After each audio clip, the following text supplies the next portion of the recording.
আসসালামু আলাইকুম, কেমন আছো সবাই? আজকে তোমাদের জন্য আরো একটি সুন্দর ভিডিও নিয়ে হাজির হলাম। তো তোমরা যারা বক্রম দিয়ে গলা সেলাই করতে পারো না তাদের জন্য খুব সহজে কাপড় দিয়ে কিভাবে গলা সেলাই করে নেবে তো সেটারই টিউটোরিয়াল দেখাবো। তো চলো পুরো ভিডিওটি কিন্তু দেখতে হবে। এর জন্য প্রথমে সামনের গলা কাটিং এবং সেলাই দেখাই।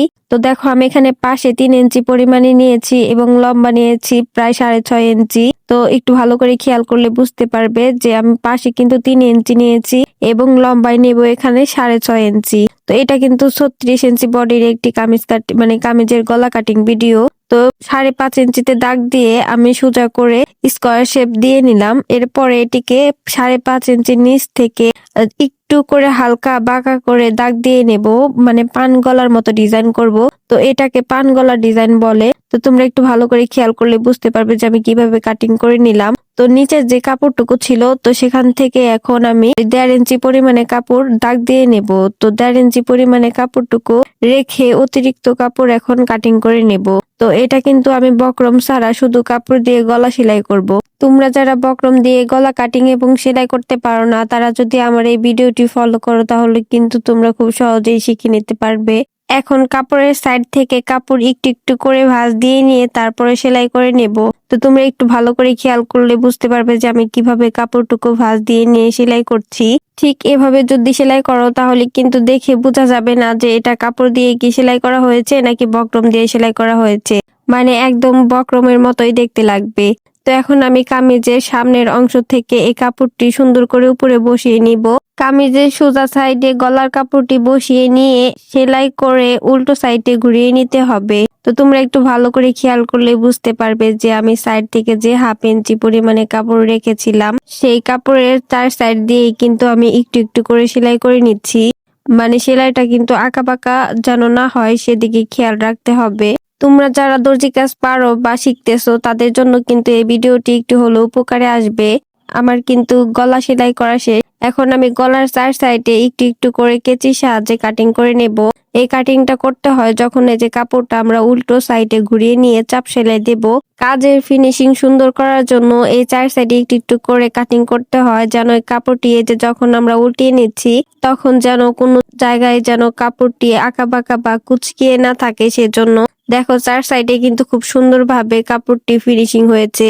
তো এখন এই কাপড়ের কিনার দিয়ে একটা চিকন করে একটা চাপ সেলাই দিয়ে নেব।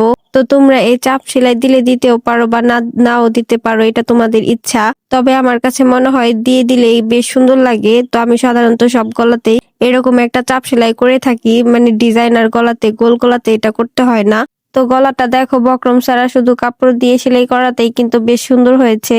তো চলো এখন কামিজের পিছন পার্টের গলা কাটিং এবং সেলাই ভিডিও দেখাই। তো পিছন পার্টের যে কাপড়ের অংশটুকু সেটুকু নিচে রেখে কামিজের কাপড়টা উপরে রেখে গলার মাপটা দিয়ে নিব। তো পাশে নিব 3 ইঞ্চি এবং লম্বায় নিব 4.5 ইঞ্চি। তো 3 ইঞ্চি এবং 4.5 ইঞ্চি দাগটি মিলিয়ে নিয়ে গোল আকৃতি একটা শেপ দিব এবং তার থেকে 2 সুতা পরিমাণে দূরত্বে, মানে একটু ভিতর সাইডে একটা দাগ দিয়ে নেব। সেই দাগ বরাবর গলাটা কাটিং করে নেব। তো এই গলার কাপড়ের পার্টেও কিন্তু সাইড থেকে 1.5 ইঞ্চি পরিমাণে কাপড় রেখে নিয়ে বাড়তি কাপড়ের অংশটুকু কেচির সাহায্যে কাটিং করে আলাদা করে নিব। তোমাদের কার কার কাছে আমার ভিডিওগুলো ভালো লাগে তারা একটু কমেন্টে জানিয়ে যেও। তোমরা যারা নিয়মিত আমার ভিডিওগুলো দেখো, লাইক, কমেন্ট, শেয়ার আর রিপোস্ট করো তাদেরকে জানাই অসংখ্য ধন্যবাদ। তোমরা আমাকে এভাবে সাপোর্ট করে যেও আমি যেন তোমাদের সাথে আরো নতুন নতুন ভিডিও শেয়ার করতে পারি। তো দেখো এই কাপড়টাও কিন্তু সাইডে থেকে একটু একটু করে কাপড় ভাঁজ দিয়ে নিয়ে তারপরে সেলাই করে নিলাম। তো এই কাপড়টিও কিন্তু কামিজের সোজা সাইডে বসিয়ে নিয়ে তারপরে একটু একটু করে 1/2 ইঞ্চি যে জায়গা রেখেছিলাম সেখান দিয়ে সেলাই করে নেব। তো সেলাইটা যেন সোজা থাকে, আঁকাবাঁকা যেন না হয় সেদিকে খেয়াল রাখতে হবে। এখন কেচির সাহায্যে 4 সাইডে একটু একটু করে কাটিং করে নেব, এতে কাজের ফিনিশিং বেশ সুন্দর হবে। তো আমার ভিডিওটা তোমাদের কাছে কেমন লাগলো প্লিজ একটু কমেন্টে জানিয়ে যেও। তো তোমরা যারা টিকটক এবং ফেসবুক থেকে দেখছো তারা ফলো দিয়ে দিও, আর ইউটিউব থেকে যারা দেখছো তারা সাবস্ক্রাইব করে দিও, এটা আমার রিকোয়েস্ট রইলো। তো এখন কাপড়ের উপর দিয়ে আমি একটা চাপ সেলাই দিয়ে নিব।